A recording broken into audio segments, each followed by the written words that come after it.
ಇನ್ನು ಸ್ಥಳಕ್ಕೆ ಹೋದಾಗ ದೊಡ್ಡ ಅವಾಂತರಗಳೇ ಆಗಿದ್ವು. 250ರಿಂದ 300 ಮನೆಗಳು ಡೆಮಾಲಿಷ್ ಮಾಡಿದ್ದಾರೆ. ಮಕ್ಕಳು, ಹಿರಿಯರು, ಒಂದ್ ಕಡೆ ಮಹಿಳೆಯರು ರೋಡ್ನಲ್ಲಿದ್ದಾರೆ. ಮಕ್ಕಳ ಆಯೋಗಕ್ಕೆ ದೂರು ಕೊಟ್ಟಿದ್ದೇವೆ ಅಂತ ವಕೀಲರು ಉಮಾಪತಿಯವರು ಹೇಳಿಕೆಯನ್ನ ಕೊಟ್ಟಿದ್ದಾರೆ. ಯಾವುದೇ ರೀತಿ ನೋಟಿಸ್ ಕೊಟ್ಟಿಲ್ಲ ಅಂತ ಉಮಾಪತಿ ಬಹಳ ಸ್ಪಷ್ಟವಾಗಿ ಹೇಳಿದ್ದಾರೆ. ವಕೀಲರು ರೆಬೆಲ್ ಟಿವಿ ಜೊತೆ ಮಾತಾಡಬೇಕಾದಂತ ಸಂದರ್ಭದಲ್ಲಿ ಉಮಾಪತಿಯವರು ಹೇಳಿಕೆಯನ್ನ ಕೊಟ್ಟಿದ್ದಾರೆ. ನೋಡಿ, ಸ್ಥಳಕ್ಕೆ ಹೋಗಿದ್ವಿ, ಬಹಳ ದೊಡ್ಡದಾದಂಥ ಅವಾಂತರಗಳ ಸೃಷ್ಟಿಯಾಗಿದೆ. ಅಲ್ಲಿ ಮಹಿಳೆಯರಾಗಿರ್ಬೋದು, ಮಕ್ಕಳರಾಗಿರ್ಬೋದು, ಎಲ್ಲರೂ ಕೂಡ, ಹಿರಿಯರಾಗಿರ್ಬೋದು, ಎಲ್ಲರೂ ಕೂಡ ರೋಡಲ್ಲಿ ಇದೀಗ ಬೀದಿಗೆ ಬಂದಿದ್ದಾರೆ ಅಂತ ರೆಬೆಲ್ ಟಿವಿ ಜೊತೆ ವಕೀಲರಾಗಿರುವಂಥ ಉಮಾಪತಿಯವರು ಹೇಳಿಕೆಯನ್ನು ಕೊಟ್ಟಿದ್ದಾರೆ. ಈಗ ಅದು ಡೆಮಾಲಿಷನ್ ಮಾಡಿರೋ ಸ್ಪಾಟ್ಗೆ ನಾವು ನಿನ್ನೆ ಹೋಗಿದ್ದೀವಿ. ಮೊನ್ನೆ ನಮಗೆಲ್ಲ ಗೊತ್ತಾಗಿತ್ತು, ನೈಟ್ ಗೊತ್ತಾಗಿದೆ. ಆಮೇಲೆ ಬೆಳಿಗ್ಗೆ ನಾವು ನಿಮ್ಮ ಚಾನಲೆಲ್ಲ ನೋಡಿದ್ಮೇಲೆ ನಮ್ಗೆ ಗೊತ್ತಾಗಿತ್ತು. ಆಮೇಲೆ ಅಲ್ಲಿ ಸ್ಪಾಟ್ಗೆ ಹೋದಾಗ ಅಲ್ಲಿ ಭಾರಿ ಅವಾಂತರಗಳೇ ಸೃಷ್ಟಿ ಆಗಿಬಿಟ್ಟಿದೆ. ಅಲ್ಲಿ ಸುಮಾರು ಒಂದು 250ರಿಂದ 300 ಮನೆಗಳನ್ನ ಅವರು ಡೆಮಾಲಿಷನ್ ಮಾಡಿದ್ದಾರೆ. ವುಮೆನ್ಸ್ ಆಗಲಿ, ಮಕ್ಕಳಾಗಲಿ, ಸೀನಿಯರ್ ಸಿಟಿಸನ್ಸ್ ಆಗಲಿ, ಪೇಷನ್ಸು ಅವರೆಲ್ಲ ರೋಡಲ್ಲೇ ಬಂದಿದ್ದಾರೆ ಈಗ. ಓಕೆನಾ? ಸೊ ಅದನ್ನು ನೋಡಿಬಿಟ್ಟು ನಾವೀಗ ಸ್ಪಾಟಲ್ಲಿ ಅಸೆಸ್ ಮಾಡಿಬಿಟ್ಟು ಇದೀಗ ಕಾನೂನು ರೀತಿಯಾಗಿ ಹೋರಾಟ ಮಾಡಬೇಕಂತ ಡಿಸೈಡ್ ಮಾಡಿ ನಾವು ಇವತ್ತಿನ ದಿವಸ ನಾವು ಈಗ ಮಕ್ಕಳ ರಕ್ಷಣಾ ಆಯೋಗ ಅಂತ ಇದೆ ಕರ್ನಾಟಕದಲ್ಲಿ, ಒಂದು ಆಯೋಗ ರಚನೆ ಮಾಡಿದ್ದಾರೆ. ಮಕ್ಕಳಿಗೆ ಯಾವುದೇ ರೀತಿಯ ತೊಂದರೆ ಆಗಬಾರ್ದು, ಅವ್ರ ಎಜುಕೇಷನ್ ತೊಂದರೆ ಆಗಬಾರ್ದು, ಫುಡ್ಡು, ಕ್ಲಾತಿಂಗು, ಶೆಲ್ಟರ್ ಎಲ್ಲ ಕೊಡಬೇಕು ಅಂತ ಹೇಳ್ಬಿಟ್ಟು ಒಂದು ಸೆಂಟ್ರಲ್ ಗೌರ್ಮೆಂಟ್ ಆ್ಯಕ್ಟಿಂದ ಆಗಿರೋಂಥ ಒಂದು ಆಯೋಗ ಇದು. ಈಗ ನಾವು ಬಂದು ಇಲ್ಲಿ ದೂರು ಕೊಟ್ಟಿದ್ದೀವಿ. ದೂರಿನ ಪ್ರಕಾರ ಈಗ ಅಧ್ಯಕ್ಷರು ಇದ್ದಾರೆ, ಅವರು ಈಗ ವಿಸಿಟಲ್ಲಿ ಬೀದರಲ್ಲಿದ್ದಾರೆ ಅಂತ ಹೇಳಿದ್ದಾರೆ. ಬಟ್ ಅವ್ರು ನಾಳೆ ಬೆಳಿಗ್ಗೆ ಬರ್ತಾ ಇದ್ದಾರೆ ಬೆಂಗಳೂರಿಗೆ. ಅದಕ್ಕೆ ಸೆಕ್ರೆಟರಿ ಅವ್ರನ್ನ ಮೀಟ್ ಮಾಡಿದಾಗ ನಾಳೆ ಅವರು ಕೋಗಿಲುಗೆ ಹೋಗಿ ಸ್ಪಾಟ್ ವಿಸಿಟ್ ಮಾಡ್ತಾರೆ. ವಿಸಿಟ್ ಮಾಡಿ ಮಕ್ಕಳದು ಸ್ಥಿತಿಗಳೆಲ್ಲ ನೋಡಿ ಅವ್ರಿಗೆ ಇಮಿಡಿಯೇಟಾಗಿ ಏನಾದರೂ ಒಂದು ಅರೇಂಜ್ಮೆಂಟ್ ಮಾಡಬೇಕು. ಶೆಲ್ಟರ್ ಆಗಲಿ, ಫುಡ್ ಆಗಲಿ, ಎಜುಕೇಷನ್ನು, ಬಟ್ಟೆ ಎಲ್ಲ ಅವರು ಮಾಡೋ ಆದ್ಯ ಕರ್ತವ್ಯ ಕಮಿಷನ್ದೇ ಆಗಿರ್ತದೆ. ಅದಕ್ಕೋಸ್ಕರ ಅವರು ಅಶ್ಯೂರೆನ್ಸ್ ಕೊಟ್ಟಿದ್ದಾರೆ. ಇದು ಮುಂದೆ ನಾವು ಇದನ್ನು ಫಾಲೋಅಪ್ ಮಾಡಿ ಈ ಈಗ ಮಕ್ಕಳ ರಕ್ಷಣಾ ಆಯೋಗ ಏನಿದೆ ಕರ್ತವ್ಯ, ಅವ್ರು ಯಾಕೆ ಫೈಲೂರ್ ಮಾಡಿದ್ದಾರೆ, ಯಾಕೆ ಇನ್ನೂ ಸ್ಪಾಟ್ ಇನ್ಸ್ಪೆಕ್ಷನ್ ಮಾಡಿಲ್ಲ, ಅವರು ಇಷ್ಟೊತ್ತಿಗೆ ಮಾಡಬೇಕಾಗಿತ್ತು.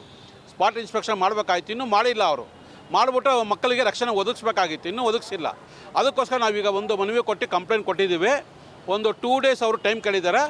ನಾಳೆ ಅವರು ಏನು ಸ್ಪಾಟ್ ಇನ್ಸ್ಪೆಕ್ಷನ್ ಆದಮೇಲೆ ಮುಂದಿನ ಕಾನೂನು ಕ್ರಮ against the BSML chief commissioner Maheshwara Rao ಆಗಿರ್ಬೋದು, ಮತ್ತು IPS ಆಫೀಸರ್ ಆಗಿರ್ಬೋದು, ಮತ್ತು DC ಆಗಿರ್ಬೋದು, ಅವರೆಲ್ಲ ಸುಪ್ರೀಂ ಕೋರ್ಟ್ ಗೈಡ್ಲೈನ್ಸ್ನ ವೈಲೇಟ್ ಮಾಡಿ ಬುಲ್ಡೋಸರ್ ಕಲ್ಚರ್ ಅಂತ ಮಾಡ್ತಾಯಿದ್ದಾರೆ. ಒಂದು ನೋಟಿಸ್ ಕೊಡಬೇಕಾಗಿತ್ತು, ನೋಟಿಸ್ ಕೊಟ್ಟಾದಮೇಲೆ ಹಿಯರಿಂಗ್ ಮಾಡಬೇಕು, ಹಿಯರಿಂಗ್ ಮಾಡಾದ್ಮೇಲೆ ಒಂದು ಆರ್ಡ್ರ್ ಕೊಡಬೇಕು, ಆರ್ಡ್ರ್ ಕೊಟ್ಟಾದ್ಮೇಲೆ 15 ದಿವಸ ವೆಯ್ಟ್ ಮಾಡಬೇಕು ಅವರು. ಯಾಕಂದರೆ ಅಗ್ರೀಡ್ ಪರ್ಸನ್ನು ಕೋರ್ಟ್ಗೆ ಹೋಗಿ ಸ್ಟೇ ತೊಗೊಬೋದು. ಯಾಕಂದರೆ ಇವರೇ ಇದರಲ್ಲಿ ಜಡ್ಜ್ಗಳಾಗ್ಬಿಟ್ಟವ್ರು, ಇವರೇ ಎಲ್ಲ ಆಗ್ಬಿಟ್ಟಿದ್ದಾರೆ. ಇವರೇ ಎನ್ಫೋರ್ಸ್ಮೆಂಟ್, ಇವರೇ ಜಡ್ಜ್ ಆಗಬೇಕಾದ, ಯಾವುದೇ ರೀತಿ ನೋಟಿಸ್ ಕೊಟ್ಟಿಲ್ಲ. ಸೊ ಅದಕ್ಕೋಸ್ಕರನೇ ಸುಪ್ರೀಂ ಕೋರ್ಟ್ ಹೇಳ್ತಾರೆ, ನೀವು ಜಡ್ಜ್ ಥರ ಆ್ಯಕ್ಟ್ ಮಾಡಬೇಡಿ, ನಿಮ್ದೇನಿದ್ರು ಡ್ಯೂಟಿ ಎನ್ಫೋರ್ಸ್ ಮಾಡೋದು ಅಷ್ಟೇ. ಎನ್ಫೋರ್ಸ್ ಮಾಡಿದ್ಮೇಲೆ ಒಂದು ಡೆಮಾಲಿಷನ್ ಆರ್ಡರ್ ಕೊಡಿ.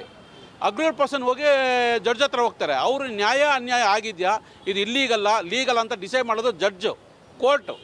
ಅದಕ್ಕೂ ಅವಕಾಶ ಕೊಡದೆ ಇವರು ಡೆಲಿಬ್ರೇಟಾಗಿ ಸೆಷನ್ ಆಗಿದ್ದು ಮಾರನೇ ದಿವಸದಿಂದನೇ ಹೈಕೋರ್ಟೆಲ್ಲ ವೆಕೇಷನ್ ಆಗಿದೆ, ಪ್ರೀ ಪ್ಲ್ಯಾನ್ಡ್ ಆಗಿ ಮಾಡಿದ್ದಾರೆ. ಇದನ್ನು ಪ್ರೀ ಪ್ಲ್ಯಾನ್ ಮಾಡಿದ್ದಾರೆ. So it is an offence. ಅವ್ರು ಮಾಡ್ತಾ ಇರೋದು ಅಕ್ಷಮ್ಯ ಅಪರಾಧ. ಇವ್ರ ಮೇಲೆ ಕ್ರಿಮಿನಲ್ ಮೊಕದ್ದಮೆಯನ್ನು ನಾವು ದಾಖಲಿಸ್ತೀವಿ. ಮತ್ತು ಆರೋಗ್ಯ, ನಮ್ಮ ವುಮೆನ್ಸ್ ಕಮಿಷನ್ನು ಮತ್ತು ಹ್ಯೂಮನ್ ರೈಟ್ ಕಮಿಷನ್ನು ಎಲ್ಲದಕ್ಕೂ ನಾವು ದೂರು ಕೊಡ್ತೀವಿ. ಅವರ ಅಪರಾಧಿಗಳ ಮೇಲೆ ನಾವು ಶಿಕ್ಷೆ ತಗೊತೀವಿ. ಅಟ್ ದ ಸೇಮ್ ಟೈಮು ಇವ್ರಿಗೆಲ್ಲ ಯಾವುದೇ ರೀತಿಯ ತೊಂದರೆ ಆಗಬಾರ್ದು ಅಂತ ನಾವು ನಿಗಾ ವಹಿಸ್ತೀವಿ ಸರ್.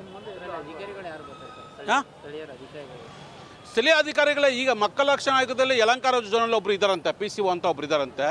ಇವ್ರಿಗೆ ಡೈರೆಕ್ಷನ್ ಕೊಡ್ತೀನಿ ಅಂತ ಹೇಳಿದ್ದಾರೆ.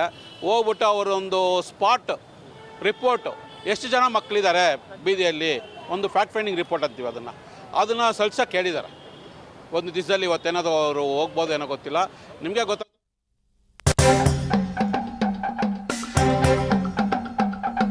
ಅಲ್ಲಿರುವ ಜನರಿಗೆ ಕುಡಿಯೋಕೆ ನೀರು, ಊಟ, ರಕ್ಷಣೆ ಇಲ್ಲ. ಎಲ್ಲರೂ ಕೂಡ ಶೆಡ್ ಮೇಲೆ ಕೂತಿದ್ದಾರೆ. ವಕೀಲರು ಸುಧಾ ಅವರು ಹೇಳಿಕೆಯನ್ನು ಕೊಟ್ಟಿದ್ದಾರೆ. ನೋಟಿಸ್ ಕೊಟ್ಟು ಆಮೇಲೆ ಡೆಮಾಲಿಷ್ ಮಾಡಬೇಕಿತ್ತು, ಮೊದಲು ಲೀಗಲ್ ನೋಟಿಸ್ ಕೊಡಬೇಕಿತ್ತು. ಕೂಲಿ ಮಾಡ್ಕೊಂಡಿದ್ದಂತ ಜನರಿಗೆ ನೋಟಿಸ್ ಕೊಟ್ಟಿಲ್ವಾ? ಇದಕ್ಕಿಂತ ಇದ್ದಕ್ಕಿದ್ದಂತೆ ಡೆಮಾಲಿಷ್ ಮಾಡಿರೋದು ಎಷ್ಟು ಮಟ್ಟಿಗೆ ಸರಿ ಅಂತ ವಕೀಲರಾಗಿರುವಂತ ಸುಧಾ ಅವರು ಮಾತಾಡಿದ್ದಾರೆ.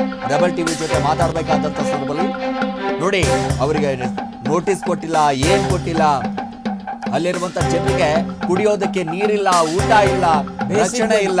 ಬೇಸಿಕ್ ನೆಸೆಸಿಟಿಗಳು ಏನೂ ಇಲ್ಲ.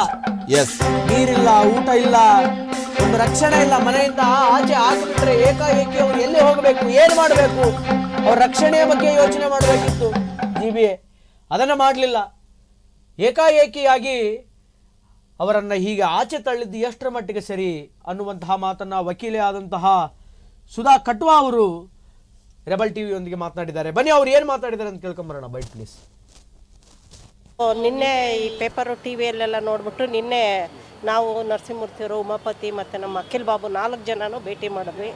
ಬಟ್ ಅಲ್ಲಿ ಆ ದೃಶ್ಯಗಳು ನೋಡ್ತಾ ಇದ್ದರೆ ತುಂಬ ಕಷ್ಟ ಇದೆ ಅಲ್ಲಿ. ಪಾಪ ಒಂದು ಕುಡಿಯೋಕ್ಕೆ ನೀರಿಲ್ಲ, ಒಂದು ಪ್ರೊಟೆಕ್ಷನ್ ಇಲ್ಲ, ಒಂದು ಊಟ ಇಲ್ಲ, ಏನಿಲ್ಲ. ಎಲ್ಲರೂ ಬಿಸಿಲುಗಾಲದಲ್ಲಿ ಎಲ್ಲ ಹಂಗಂಗೆ ಶೆಡ್ ಮೇಲೇ ಕುತ್ಕೊಂಡ್ಬಿಟ್ಟಿದ್ದಾರೆ.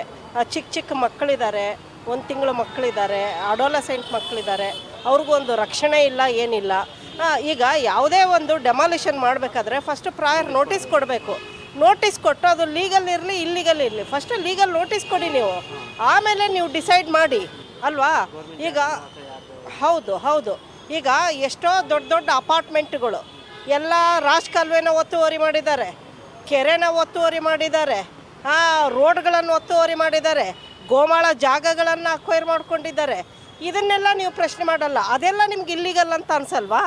ಇವರು ಏನೋ ಒಂದು ಕೂಲಿನೋ ನಾಲಿನೋ ಮಾಡಿಕೊಂಡು ಭಿಕ್ಷೆ ಎತ್ಕೊಂಡು ಇರುವಂಥ ಜನಗಳಲ್ಲಿ ಅಂಥವ್ರಿಗೂ ಹೋಗ್ಬಿಟ್ಟು ಒಂದು ನೋಟಿಸು ಕೊಡದೆ ನೀವು ಹೋಗಿ ಇದ್ದಕ್ಕಿದ್ದಂಗೆ ಡೆಮಾಲಿಷನ್ ಮಾಡ್ಕೊಂಡು ಬಂದಿರುವಂಥದ್ದು ಎಷ್ಟರ ಮಟ್ಟಿಗೆ ಸರಿ?